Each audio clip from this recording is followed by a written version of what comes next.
Hello बच्चों, कैसे हैं आप लोग। बच्चों, पिछले वीडियो में हमने चर्चा की ट्रांसफार्मर ऑन नो लोड की। और जब ट्रांसफार्मर नो लोड पे होता है तो उस टाइम जो ट्रांसफार्मर का सिचुएशन होता है, ट्रांसफार्मर में जो करंट फ्लो करता है, जो लॉसेस होता है, इसकी चर्चा हम लोगों ने पिछले वीडियो में की बच्चों। उसी चर्चा को हम इस वीडियो में कंटिन्यू कर रहे हैं, बट यहाँ एक नए टॉपिक से इसको कंटिन्यू करेंगे। इस टॉपिक का नाम है बच्चों phasor diagram of transformer on no load.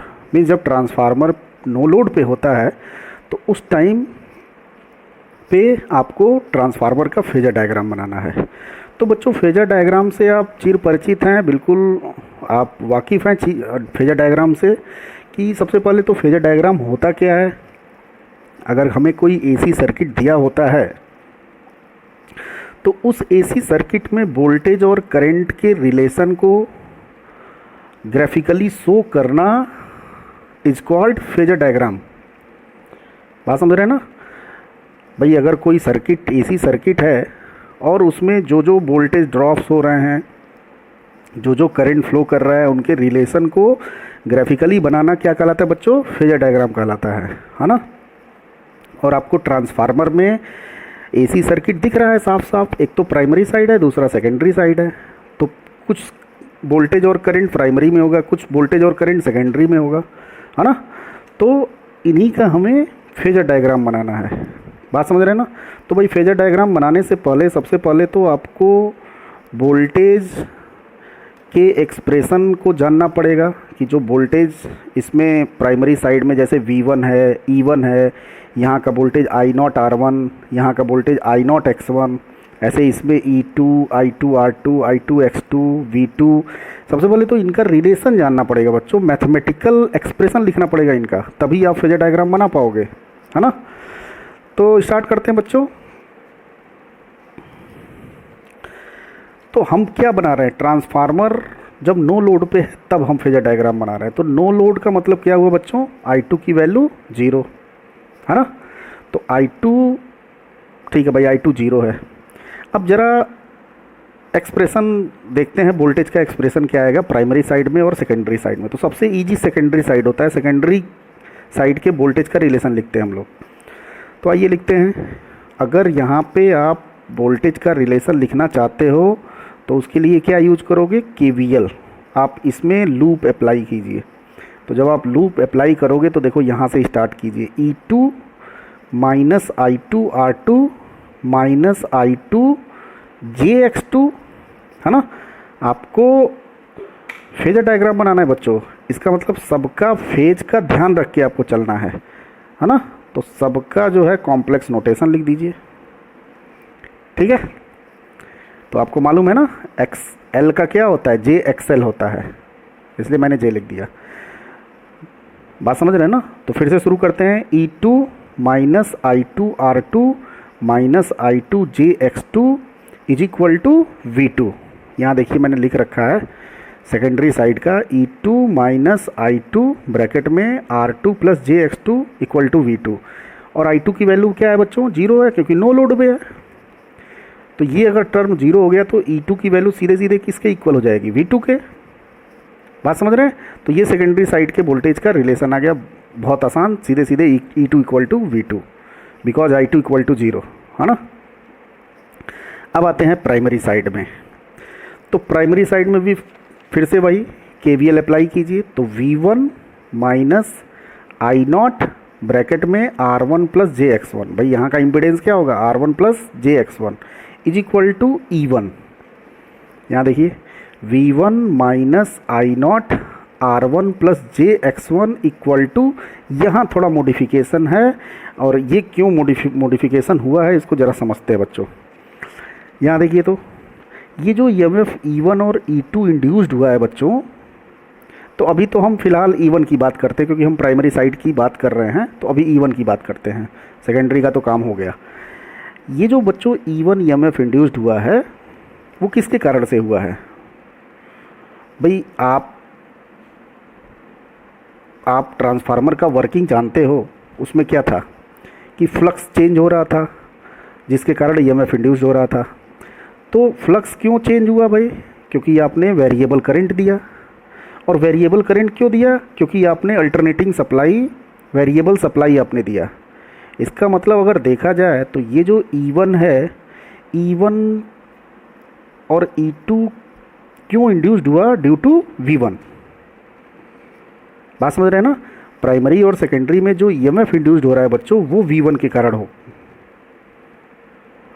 ना आपने V1 दिया होता, ना आई फ्लो किया होता, ना फ्लक्स प्रोड्यूस होता, ना E1 E2 प्रोड्यूस होता, इंड्यूस्ड होता।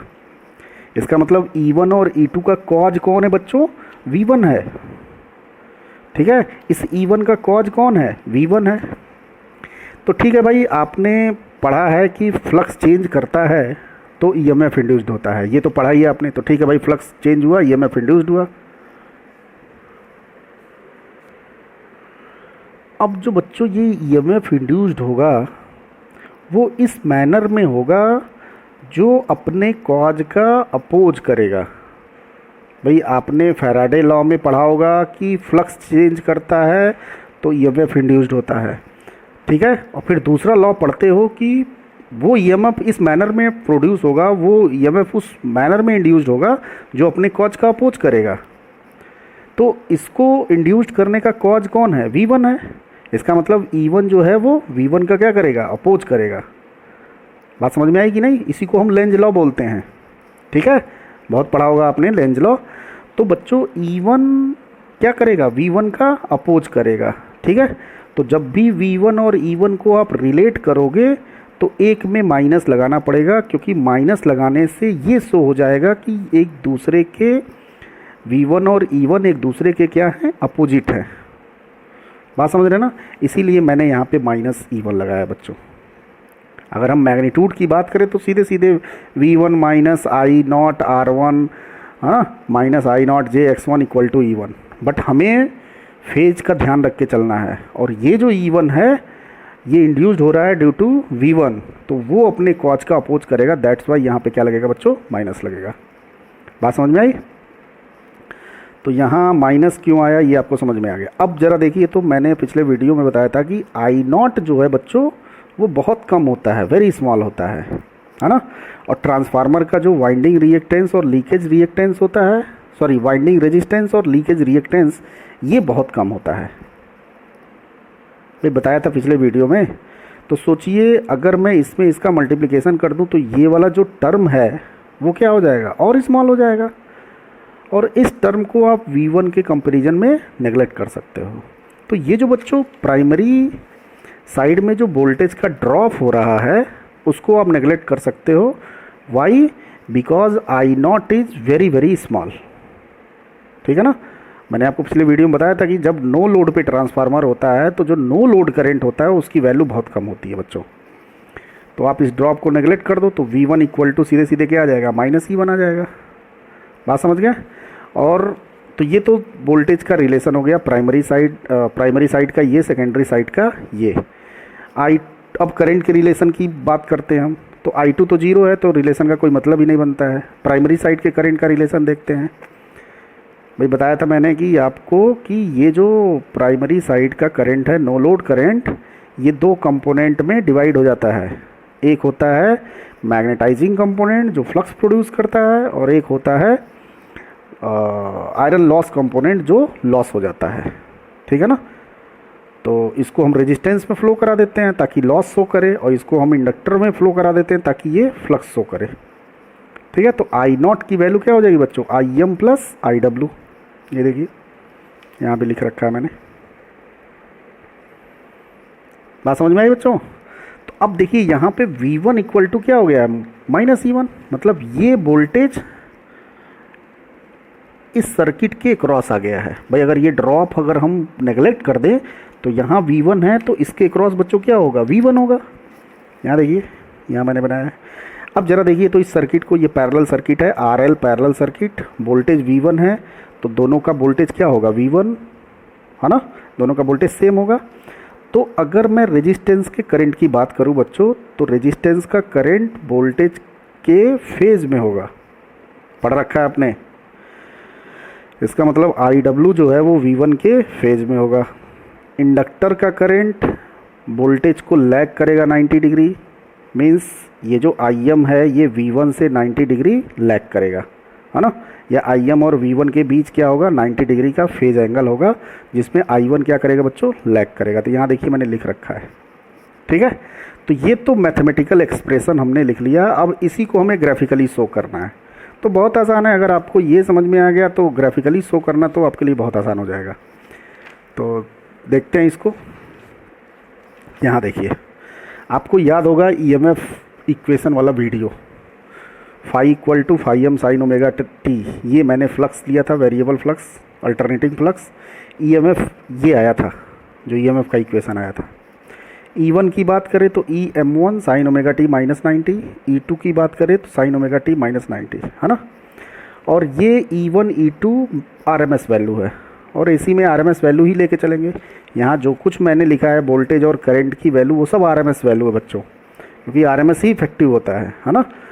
ऐसा मैं बहुत बार बता चुका हूँ आपको कि AC में RMS वैल्यू ही लेके चलते हैं, ठीक है। इफेक्टिव जो होता है वो RMS वैल्यू ही होता है।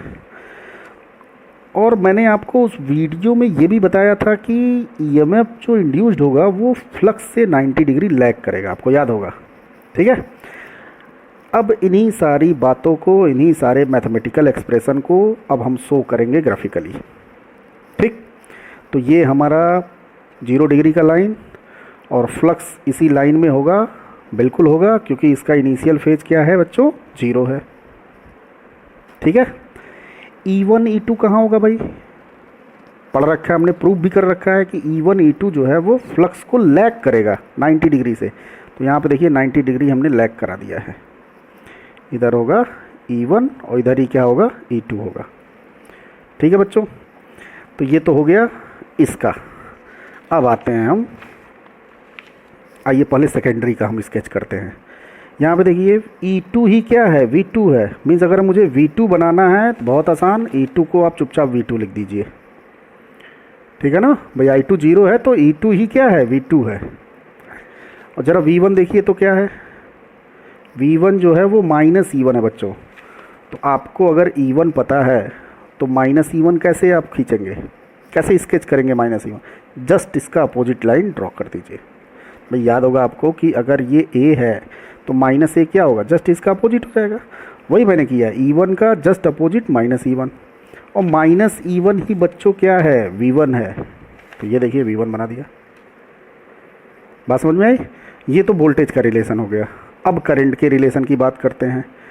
तो करंट के रिलेशन में सबसे पहले सेकेंडरी पे आते हैं, है ना। सेकेंडरी में करंट कितना है, 0 है, तो रिलेशन का कोई मतलब ही नहीं बनता है। प्राइमरी में करंट कितना है, I0, है ना।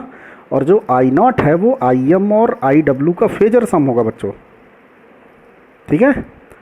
तो सबसे पहले ढूंढते हैं IM और IW कहाँ होगा। अभी थोड़ी देर पहले मैंने आपको बताया था कि ये जो IW कंपोनेंट होगा वो V1 के फेज में होगा। तो देखिए, तो IW जो है वो V1 के फेज में मैंने बना दिया, V1 के डायरेक्शन में बना दिया।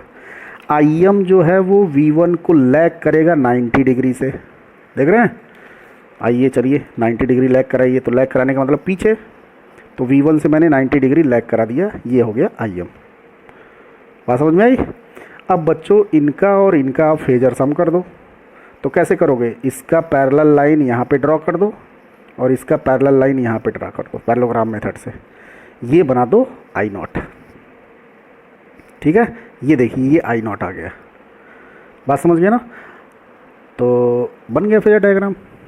अब थोड़ी और बातें देख लेते हैं इसमें। ये जो फाई नॉट है, आपको याद होगा मैंने टोटल लॉस का फार्मूला लिखा था पिछले वीडियो में, आपको बताया था ना। ट्रांसफार्मर जब नो लोड पे होता है तो टोटल लॉस की value V1 I0 cos phi naught होती है, और ये लॉस आयरन लॉस या कोर लॉस के बराबर हो जाती है, क्योंकि कॉपर लॉस बहुत कम होता है।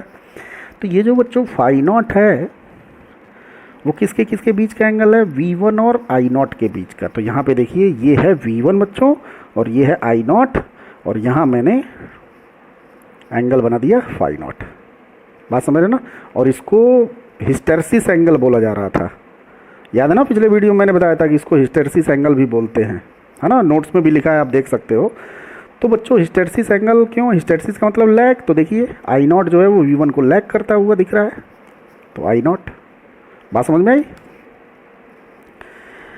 अच्छा, यहाँ से देखिए ये आई डब्ल्यू को अगर आई नॉट के टर्म्स में लिखना है तो आई डब्ल्यू इक्वल टू क्या लिख सकते हो आप, I naught cos phi naught. I M को लिखना है तो I naught sine phi naught, और ये जो आई नॉट का मैग्नीट्यूड होगा वो इसका स्क्वायर प्लस इसका स्क्वायर हो जाएगा, तो आई डब्ल्यू का स्क्वायर प्लस आई एम का स्क्वायर। बात समझ गए बच्चों? तो मेरे ख्याल से आपको समझ में आ गया होगा। एक बार मैं जल्दी जल्दी फिर से रिपीट कर दे रहा हूँ। सबसे पहले तो हमें वोल्टेज जितने भी ट्रांसफार्मर के सर्किट में प्राइमरी साइड में और सेकेंडरी साइड में हैं उनको पहले लिखना है, मैथमेटिकली उनको रिलेट करना है पहले, है ना। पहले आप सेकेंडरी का करेंगे फिर प्राइमरी का करेंगे। सेकेंडरी सबसे इजी होता है इसलिए मैं सेकेंडरी का पहले बताता हूँ फिर प्राइमरी का बताता हूँ, ठीक है। तो KVL लगा के लिखा हमने वोल्टेज का इक्वेशन, I2 0 है क्योंकि नो लोड पे है तो E2 equal to V2। Primary का लिखा, इसको मैंने नेगलेक्ट किया क्योंकि बहुत कम है, ये रिलेशन आ गया। अब अच्छा, I naught equal to I M plus I W, ये तो बताने की ज़रूरत ही नहीं है आपको, कई बार बोल चुका हूँ मैं आपको। अब ये देखिए, सबसे पहले हमें चाहिए भाई, हमें रिलेशन बनाना है तो E2 V2 V1 E1 ये सब ढूंढना पड़ेगा। तो पुराने वीडियो में जाते हैं, फाई हमने लिया था phi m sine omega t, तो ये जो फाई है वो रेफरेंस लाइन पे होगा। E1 E2 आपको मैंने बताया था जो EMF ट्रांसफार्मर में इंड्यूस्ड होता है प्राइमरी और सेकेंडरी साइड में, वो 90 डिग्री फाई को क्या करता है, लैग करता है। तो मैंने लैग करा के E1 और E2 बना दिया बच्चों, ठीक है। अब E1 E2 V1 और V2 से रिलेट है तो E1 E2 की मदद से बच्चों हमने V1 V2 बनाया। तो E2 ही क्या है बच्चों, V2 है, तो E2 को मैंने चुपचाप V2 लिख दिया। और V1 क्या है, माइनस E1 है, तो ये है E1, इसका जस्ट अपोजिट माइनस E1, और यही क्या है बच्चों, V1 है। बात समझ में आई? अब आई नॉट को कैसे बनाओगे, तो आई नॉट को बनाने के लिए आई एम और आई डब्ल्यू बनाना पड़ेगा। तो आई डब्ल्यू V1 के फेज में, आई एम V1 से 90 डिग्री लैग, दोनों का फेजर सम किया, ये आई नॉट आ गया, देख रहे हैं, और आई नॉट और V1 के बीच का एंगल फाई नॉट आ गया। तो ये बन गया फेजर डायग्राम इसका। एक चीज़ मैं और बताना चाहूँगा यहाँ पे, जब आप आई एम और आई डब्ल्यू को V1 से रिलेट कर रहे हो, मीन्स इसके फेज एंगल को रिलेट कर रहे हो, तो आई डब्ल्यू को क्या बोल रहे हो, V1 के फेज में, और आई एम जो है वो 90 डिग्री लैग। अगर आई एम और आई डब्ल्यू के फेज एंगल को फाई से रिलेट करोगे तो क्या कहोगे, आई एम जो है वो फाई के फेज में है और आई डब्ल्यू जो है वो 90 डिग्री फेज डिफरेंस पे है फाई के। और आई एम फेज के डायरेक्शन में क्यों ना होगा, क्योंकि I am he flux produce कर रहा है बच्चों। बात समझ रहे हैं ना? तो आई एम को देखिए फेज के डायरेक्शन में आया है, मतलब बात समझ रहे हैं ना? तो आई होप दैट बच्चों ये डायग्राम आपको समझ में आ गया होगा। और ये समझ में आ गया आपको तो लोड पे भी आप डायग्राम, फेजर डायग्राम बड़े आसानी से बना सकते हो। वो खतरनाक है, समझ में आता नहीं है, किताब से आप पढ़ोगे तो आपको बिल्कुल हवा नहीं लगेगा, लेकिन अगर बातों को समझ के बनाओगे, इन रिलेशंस को समझ के बनाओगे, तो फिर आप चुटकियों में बना लोगे, कभी जीवन में आपको भूलेगा नहीं। तो वो लोड वाला डायग्राम थोड़ा खतरनाक आता है, बट चलिए, अगर हमारा कॉन्सेप्ट क्लियर है तो क्या खतरनाक क्या आसान, सब बराबर होगा हमारे लिए, ठीक है। तो इतना आप करिए, फिर इसके बाद वाले वीडियो में हम चर्चा करेंगे ट्रांसफार्मर ऑन लोड की। थैंक यू वेरी मच, धन्यवाद।